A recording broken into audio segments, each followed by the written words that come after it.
और इस वक्त बड़ी खबर, नैनीताल में खुलेगा सीएम ऑफिस। मुख्यमंत्री कार्यालय देहरादून के अलावा अब नैनीताल में भी सीएम ऑफिस होगा। मुख्यमंत्री त्रिवेंद्र रावत ने ये फैसला लिया है।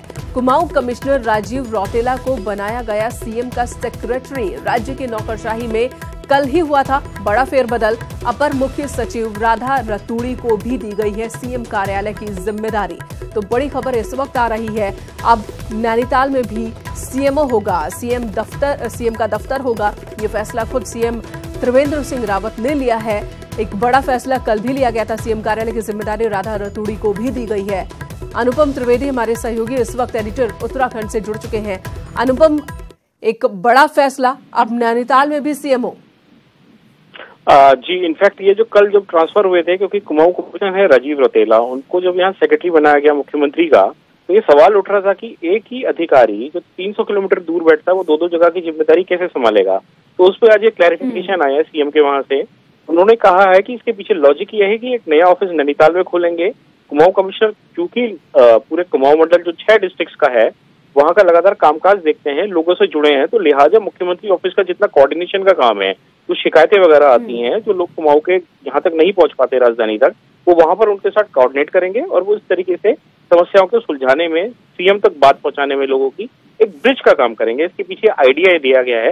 क्योंकि ये स्टेट में पहले बार हो रहा है, 2 यहाँ मंडल है, कुमाऊं और गढ़वाल, और हमेशा डिस्टेंसेस की वजह से शिकायत आती है कि लोग आ जा नहीं सकते हैं। इसके अलावा एक जो फैसला दूसरा हुआ था कि जो एसीएस है, जो एडिशनल चीफ सेक्रेटरी है राधा रतूड़ी, उनको मुख्यमंत्री कार्यालय में बनाया गया है, एसीएस वहां की जिम्मेदारी देखेंगी।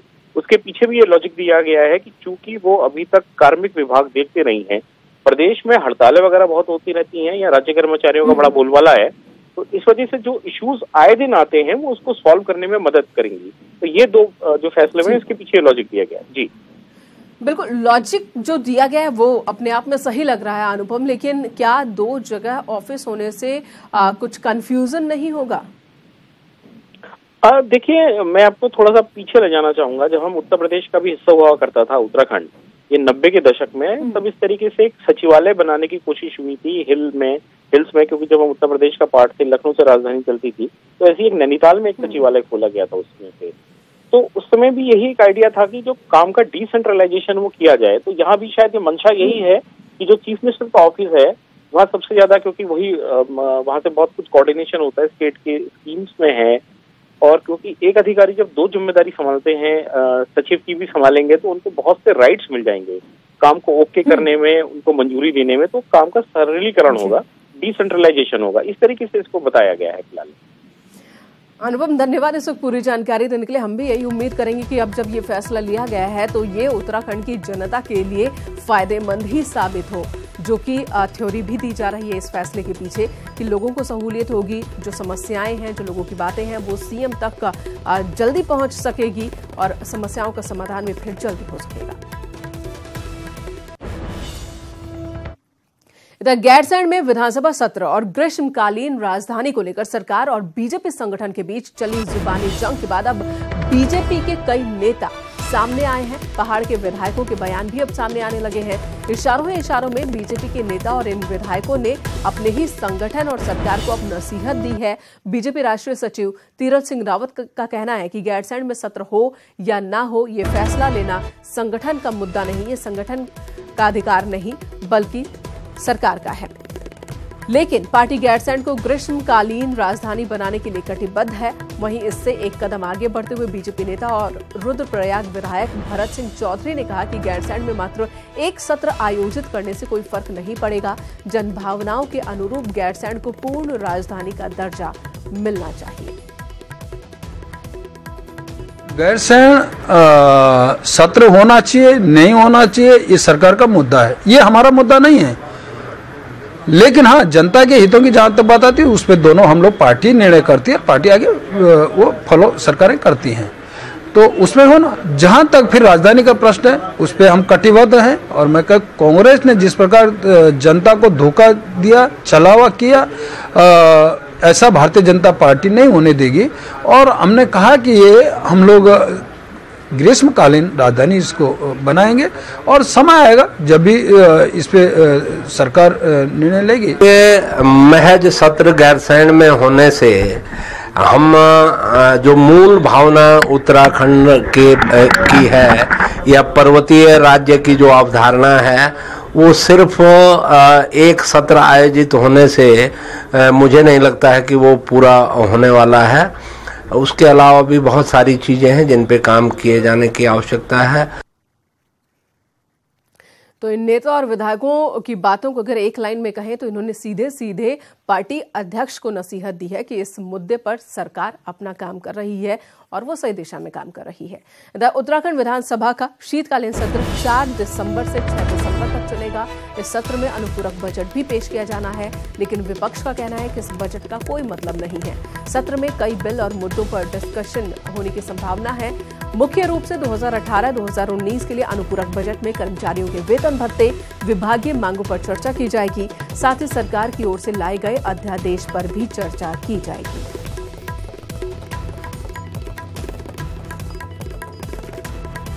हमारा विधानसभा सत्र चल रहा है 4 दिसंबर से 3 दिन तक ये सत्र चलेगा और ये अनुपूरक बजट इसमें आने वाला है।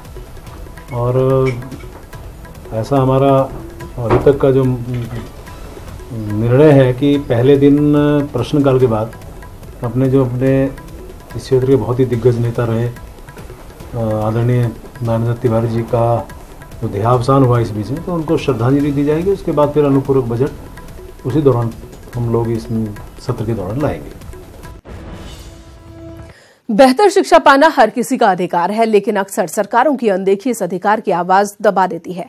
एनआईटी श्रीनगर के छात्र स्थायी कैंपस और मेडिकल सुविधा जैसी मांगों के लिए 55 दिन से प्रदर्शन कर रहे हैं, लेकिन सियासी लोग इनकी मांग पूरी करने के बजाय आरोप प्रत्यारोप लगा रहे हैं।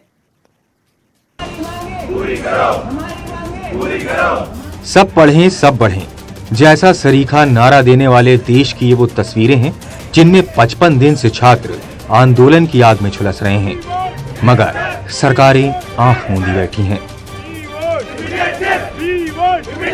उत्तराखंड सूबे में शिक्षा की साख किस कदर खोखली हो चली है, नारे लगाते ये छात्र उसका सबसे बड़ा उदाहरण हैं। कई महीने से एनआईटी के सैकड़ों छात्र सरकार से स्थायी कैंपस और मेडिकल सुविधा जैसी जरूरी मांग कर रहे हैं। हमारा डिमांड यही है कि हमें इमीडिएट शिफ्ट चाहिए, जो हमारा टेम्परेरी कैंपस है उससे हमें मेडिकल फैसिलिटी मिलनी चाहिए, एक हॉस्पिटल होना चाहिए साथ में, एक पूरा आने जाने का ट्रांसपोर्टेशन होना चाहिए, कंपनीज को आने की सुविधा होनी चाहिए। लेकिन जिम्मेदार लोग इन छात्रों के समाधान निकालने के बजाय आरोप प्रत्यारोप का खेल खेल रहे हैं। वापस नहीं जा रहे हैं कैंपस में अपने, उनके लिए आप लोग क्या कुछ कर रहे हैं? देखिए, वो बहकावे में है और उनको जो बेसिक रिक्वायरमेंट है वो हम पूरी कर रहे हैं। केंद्र में उनकी सरकार है, राज्य में उनकी सरकार है, क्या साजिश का भंडाफोड़ करिए ना, क्यों बैठे हैं, खाली करिए सीट, नहीं तो कुछ नहीं कर सकते। तो इस सियासी खेल में देश की प्रतिष्ठित शिक्षण संस्थाओं में नाम रखने वाला एनआईटी श्रीनगर किस तरह पिछड़ता जा रहा है, इन आंकड़ों के जरिए समझिए। साल 2016 में एनआईटी श्रीनगर की रैंकिंग 67 थी, लेकिन 2018 आते आते ये इंजीनियरिंग कॉलेज टॉप 100 की लिस्ट से बाहर हो गया। बहरहाल इसमें कोई दो राय नहीं कि देश के विकास की इमारत में शिक्षा की मजबूत नींव का होना जरूरी है, लेकिन अगर छात्र मांग पूरी करवाने के लिए मजबूरन आंदोलनरत हो जाएं, तो इस मजबूत नींव के हिलने का खतरा बढ़ जाता है।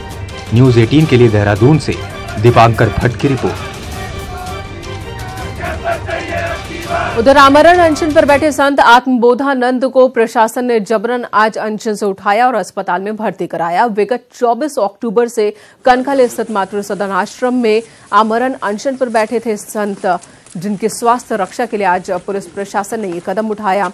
पुणे अंचल से उठाकर उन्हें ऋषिकेश स्थित एम्स अस्पताल में भर्ती करवाया गया। हालांकि प्रशासन की इस कार्रवाई का संत और आश्रम में मौजूद दूसरे संतों ने काफी विरोध किया, लेकिन प्रशासन के आगे किसी की एक न चली। मारने ले जा रहे हैं और ये मेरा विल है कि मुझे इस आश्रम से उठा के ये लोग मारने के लिए ले जा रहे हैं। अब मैं जिंदा इस आश्रम में वापस नहीं लाऊंगा। ये इन लोगों का प्लानिंग हो चुका है और इसीलिए ले जा रहे हैं। यही जो प्रशासन का मनीष कुमार एसडीएम, डीएम दीपक रावत, सब लोग। देखिए, ब्रह्मचारी आत्मबोधानंद जी अपनी कतिपय मांगों को लेकर यहाँ मातृ सदन में विगत लगभग 38 दिनों से जो है अनशनरत थे और उनके द्वारा अपना चिकित्सकीय परीक्षण नहीं कराया जा रहा था, जिससे ये ज्ञात नहीं हो पा रहा है कि उनकी वास्तविक स्थिति क्या है। ऐसी स्थिति में उनके जीवन की रक्षा के लिए और उनका चिकित्सकीय परीक्षण कराने के लिए यहाँ से एम्स ऋषिकेश डॉक्टरों की निगरानी में भेजा गया है। इधर रामनगर के गैबुआ मदनपुर गांव में एक गुलदार घुसने से हड़कंप मच गया। सूचना मिलते ही मौके पर वन विभाग की टीम पहुंची और गुलदार का रेस्क्यू किया गया। बताया जा रहा है कि ये गुलदार गांव के एक खुले मैदान में सुनसान जगह पर दिखा। पहले देखने में वन विभाग की टीम को लगा कि ये कोई घायल, बूढ़ा या बीमार गुलदार है, लेकिन उसे पकड़ने के बाद विभाग को पता चला कि ये 3 साल की वयस्क मादा है जो कि पूरी तरह से स्वस्थ है। ये यहाँ पे एक गैबुआ मदनपुर गांव है। वहाँ गांव के पास ये लिथार्जिक अवस्था में एक मेल गुलदार आज सुबह हम लोगों ने रेस्क्यू किया है और इसकी जैसी सूचना प्राप्त हुई हमने अपने मुख्य वन प्रचालक से इसकी अनुमति प्राप्त करी और वहाँ से रेस्क्यू करा के यहाँ अभी रेस्ट हाउस में लाए हैं। सीएम त्रिवेंद्र सिंह रावत द्वारा हल्द्वानी में महिला अस्पताल की 100 बेड वाली नई बिल्डिंग के उद्घाटन के साथ ही दावा हुआ कि अस्पताल प्रदेश का सबसे बड़ा महिला अस्पताल बन चुका है। लेकिन आपको जानकर हैरानी होगी कि मुख्यमंत्री का ये उद्घाटन अस्पताल प्रबंधन के लिए अब सिरदर्द बन चुका है। सीएम त्रिवेंद्र रावत द्वारा हल्द्वानी में महिला अस्पताल की 100 बेड वाली नई बिल्डिंग के उद्घाटन के साथ ही दावा हुआ कि अस्पताल प्रदेश का सबसे बड़ा महिला अस्पताल बन चुका है। लेकिन आपको जानकर हैरानी होगी कि मुख्यमंत्री का ये उद्घाटन अस्पताल प्रबंधन के लिए सिरदर्दी बन गया है। कर्मचारियों की कमी बनी अस्पताल प्रबंधन के सामने सिरदर्द। 41 कर्मचारी कैसे चलाएंगे 24 घंटे 100 बेड का अस्पताल। 100 बेड को चलाने के लिए चाहिए 141 कर्मचारी। 100 बेड के अस्पताल को चलाने के लिए शासन स्तर पर डॉक्टर्स, नर्स, अन्य स्टाफ के 141 पदों का सृजन होना है, जो अब तक नहीं हुआ है। ऐसे में अस्पताल चले तो कैसे चले। 4 मेरे पास कुल गायनेकोलॉजिस्ट हैं, इमरजेंसी मेडिकल ऑफिसर नहीं है। 4 में से 2 MBBS हैं और 2 प्लेन डॉक्टर हैं। तो उन्हीं को इमरजेंसी ड्यूटी करनी है, उन्हीं को ऑपरेशंस करने हैं, वही ऑन कॉल हैं, वही मेडिको लीगल करते हैं। इतने कम स्टाफ में और 9 स्टाफ नर्सेज है मेरे पास। तो जिन डॉक्टर 2 पद भी मेरे पास अभी खाली पड़े हुए हैं। तो जब तक 100 बेड के हिसाब से स्टाफ नहीं उपलब्ध होगा, इसको मरीजों को गुणवत्तापरक सेवा दे पाना तो संभव नहीं हो पाएगा। इसमें कोई दो राय नहीं कि बड़ा अस्पताल गर्भवती महिलाओं और नवजात शिशुओं के लिए वरदान साबित हो सकता है। मुख्यमंत्री का कहना है कि जल्द नियुक्तियां हो जाएंगी। देखिए, ऐसा है कि हम लोग डॉक्टर्स की भर्ती कर रहे हैं। हमारे पास धन का भाव नहीं इस काम के लिए, डॉक्टर्स मिलने की बात है। डॉक्टर्स मिलेंगे, हम बहुत जल्दी भर्ती कर देंगे। जाहिर है आला स्वास्थ्य अधिकारियों ने सीएम को ये नहीं बताया कि अस्पताल में डॉक्टर तब होंगे जब पदों का सृजन होगा, जिसकी फाइल 2 साल से देहरादून में स्वास्थ्य महानिदेशक और स्वास्थ्य सचिव के दफ्तर में धूल भाग रही है। शैलेंद्र नेगी, न्यूज़ 18 हल्द्वानी।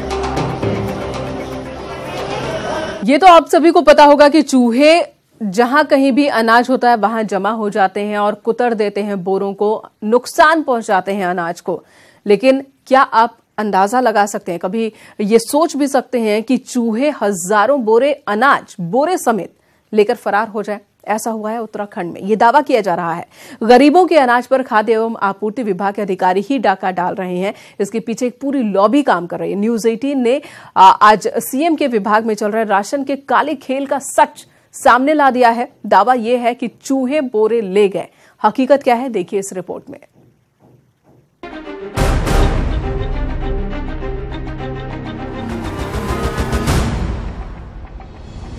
देहरादून के ट्रांसपोर्ट नगर के खाद्य गोदाम में राशन घोटाला उजागर होने के बाद कई परतें खुलती दिख रही हैं। 18 तारीख को राशन गोदाम में जब RFC गढ़वाल ने निरीक्षण किया तो रिकॉर्ड से 8,448 बोरे चावल, 2,408 बोरे गेहूं और 4 बोरी चीनी गायब मिले। जांच पड़ताल के बाद वरिष्ठ विपणन अधिकारी कैलाश चंद पांडे 37,81,000 रुपए का हिसाब नहीं दे पाए। जांच टीम की रिपोर्ट के बाद प्रमुख सचिव ने कैलाश चंद पांडे को सस्पेंड कर खाद्यायुक्त कार्यालय से अटैच कर दिया। न्यूज़ 18 की टीम जब राशन गोदाम में हो घोटाले का सच जाने पहुंची तो कैलाश चंद पांडे सस्पेंड होने के बाद भी अपने पुराने कार्यालय में ही मिले। कैलाश चंद पांडे हालांकि खाद्यायुक्त कार्यालय नहीं गए हैं, लेकिन उनके बदले आए रविंद्र सिंह का कहना है कि उन्हें पूरा चार्ज अभी नहीं मिला है। उधर RFC गढ़वाल से पूछा गया वो जांच की बात कहते नजर आए। नहीं, जहाँ तक बात है अभी उनको कार्य मुक्त किया गया, लेकिन कुछ चार्ज हैं ऑफिस के, जैसे डेड स्टॉक का चार्ज करना, या जो स्टॉक पड़ा हुआ है ऑफिस के कार्यालय में भी और जो गोडाउन में भी, तो वो चार्ज उन्हें हस्तांतरण करना होता है। इससे पहले उनसे जो गोडाउन का स्टॉक था चार्ज, तो वो काम कंटिन्यू करने के लिए अभी मुझे दे दिया गया है। तो अभी फिलहाल जो डीलरों को इश्यू करना है वो काम कंटिन्यू रहे, वो चार्ज मुझे दिया गया है। और इसमें मतलब सही काम चलता रहे, स्मूथली चलता रहे, तो वो काम कंटिन्यू किया गया। अभी फुल फ्लेज जैसे इंचार्ज तो अभी मिलेगा, उसमें जांच समिति की रिपोर्ट के बाद ही पता चलेगा। इतने ह्यूज मात्रा में शॉर्ट हुआ है तो कहीं ना कहीं जिम्मेदारी थी उसकी, वो टाइमली उस चीज़ को आगे पुटअप करता, और किस कारण से कमी हुई है, कहाँ शॉर्ट हुआ है, उसके लिए तो पूर्ण जिम्मेदारी तो उन्हीं का है। गरीबों को मिलने वाले राशन पर अधिकारियों का डाका डालना ये दर्शाता है कि खाद्य विभाग में सब कुछ ठीक नहीं चल रहा है। ऑनलाइन प्रणाली करने के बाद भी अगर पैसों का लेन देन चल रहा है, राशन की कालाबाजारी हो रही है, तो सीएम त्रिवेंद्र सिंह रावत के विभाग पर सवाल उठना लाजमी है। न्यूज़ 18 के लिए देहरादून से भारती सुसकलानी की रिपोर्ट।